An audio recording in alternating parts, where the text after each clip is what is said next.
Hey everybody, welcome back to the channel. I am Joe Usual, and this is a rainy day update.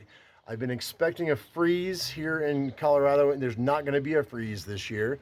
Evidently, we're supposed to have a super El Nino, so I'm a little behind on my planting, but I wanted to show you guys the water and what's keeping me from planting at the moment. So it's been for the last couple of days raining. A lot of people have gotten their crops in.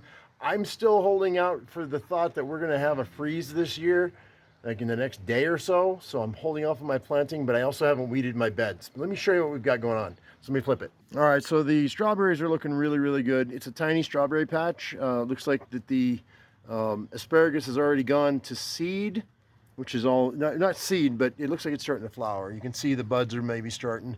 So maybe I'll get some seeds this year. That'd be really nice. But it looks like we got a little baby strawberry right there. That's kind of nice. I'm gonna continue this bed all the way down to the edge of the house this year. So hopefully, when the runners happen, we're gonna go ahead and we're just gonna stretch this out so I can double the size of this strawberry bed. And we'll keep continuing to make it larger. The previous owner had flowers in these beds, so these bulbs, I haven't dug the bulbs up, but we do have quite a few strawberries coming up right now, which is nice. Hopefully we can get a strawberry or two before the birds get to them. That would be awfully cool. I'm gonna go ahead and show you the other plants that are still working. So this is my blackberry from last year. This blackberry I thought had died off, but it's got plenty of green on it. I didn't cut it back, and I've been told you're supposed to be cutting these back, so I didn't do that, but that's okay. Back in here is my rhubarb, tucked back in here. You can get in this mud here. So the rhubarb's came back. It looks like it's flowering out. I probably want to cut that back. I know you guys tell me in the comment section what you think about that. I think I want to go and do another rhubarb back in here. And this is all rose bush in here, wild roses. So what I want to do, this is all wild roses in here in the front yard. So I'm going to cut this back as we go. As the berry bushes and the rhubarb continue to grow, I'm going to cut back the roses so that we have food, even though they're beautiful. Now this raspberry bush right here, I thought was dead, but there it is in all its glory. It came back. That's the raspberry right there. So I thought it was dead, but it looks like it's coming back. I mean, they're tiny, tiny. We just put them in last year. So I don't really expect too much, but we do have right here. This is a jostaberry. You see that in the beginning of my channel intro there. This is a jostaberry, and it's come back. It's pretty strong. This yellow raspberry is looking nice. Okay, I'm kind of excited about it coming back. And I think that's it for this. Might be another yellow raspberry popping up from the roots from before. It looks like this is the same as that, which is part of this. I think this is the same thing, and it's coming out of the roots. So the raspberries are definitely going to be taken off. You know, I gotta give it 3 or 4 years, 5 years before I'm going to see anything of substance, but I'm pretty happy with it. Now this bed right here along the fence, I know it needs to be weeded, but it's super soft ground, so it shouldn't take too much. It's not too overgrown. This is where I'm going to put my squash, my zucchini, and my sunflowers all the way to here. And then this bed right here was where I had my grapes last year. This is kind of overgrown, but it looks like the grapes are coming back right now too. So this little baby grape right here is good. And this little baby grape right here is coming back. So I'm gonna have grapes again this year. I mean, I don't know about grapes, but I'll have grapevines. So, and those take a couple years to establish. I just put those in last year. I thought they died off, but they didn't. And I also thought my apple tree, this is a Fuji apple last year. Yeah, you gotta do a lot of weeding, I know, but I'm a little behind because I was waiting on that freeze. So right here's my horseradish. This thing is in a pot, and it's still kicking. It's coming back. So I'm super happy to see that happen, because you can't get rid of horseradish. So I wanted to keep it in a pot, because if it spreads, then we'll never get rid of it. Of course, these are my beds. This is this one I started on, but then it just came down pouring rain. It just have a little bit of a light drizzle right now, so it's not too bad. And of course, all of these guys right here, this is the second bed.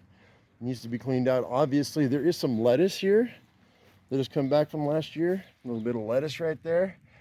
And then I've got all my chives came back. I'm super happy about that. I need to pull these and then maybe use those in some cooking. But all my chives came back, all my green onions. So that's really neat. And the wife was like, "What's that purple flower?" I said, that's chives. I planted those last year and they just continue to come back, which is great. But yeah, we've got these vines that grow in here. Not really too much of an issue. Looks like there's a lettuce in the back there. I don't know if you can see that. So some of the lettuce went to seed last year and it's coming back. But all of this stuff, this is the third bed. And then we have a fourth bed right here that's going to be cleared out. I just have to get on it. I've got 3 more bales of straw that are going to go on top of all these. And we're going to do a Ruth Stout type thing. The beginnings of this year's compost piles right here. So I know, look, it looks about as ghetto as it gets, and the reason for that is because you don't need anything special, guys. If you have scrap, like these were the remains of my beds from like 3 or 4 years ago, and you can see this is what was supposed to be the potato bed last year. Didn't get any potatoes to speak of. So, but all the soil has sunk down and compacted down. So what I've got to do is we got to fluff her up a little bit. But I'm going to go ahead. I might break this down. This box might go down, and I might use these. I'm going to use these pallets to fence up, because Zeus has been getting in here and he's been doing his business in my beds, and we can't have that. So I've got some wire. We've got some pallets, lots of pallets out back. This is alfalfa. These were alfalfa pellets in here.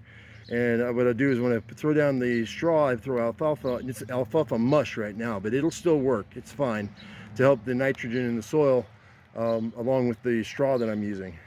But we've got pallets way over there in the alley. So yeah, and that's the back lot right there, which I'll do something with it eventually one day. Not today, not this year, maybe in 4 or 5 years. And of course, this is the pot where I had my stevia last year. You can see how big these stevia stalks are, and they're not doing anything. I can smell that stevia from here though. So I've got my stevia plants. I'll probably go back in here this year and get all this stuff out of here. This was a hügelkultur. It's mostly down in the bottom there is just roots and whatnot. I might just keep these roots inside of here and just fold them into the mix. So hopefully the stevia are going to do really well this year, because this looks like some pretty good soil, really. Actually, I'm kind of surprised that it looks this good, but that straw really did the trick last year, and I've got just enough straw to make it happen this year. All right, guys, well, that's going to do it. I think that's going to be your update video for this Sunday. Hopefully y'all are having a wonderful day. I wish I could give you more, but I think that's enough. Give you an idea of where we're at as far as the start of this garden this year. We do live in zone 5. So for you, if you're living down south, you guys started a lot earlier than we can. But it looks like this Super Nino might bring us all the wet that I need to have an amazing garden this year. So wish me luck. I'll show you how everything looks and where everything's planted once I get it done. And yeah, expect another video on Wednesday. As I always say, I am my usual me. You be your usual you. And we'll see you in the next episode of My Usual Homestead. Thank you so much for watching, guys, and we'll see you later. Bye-bye.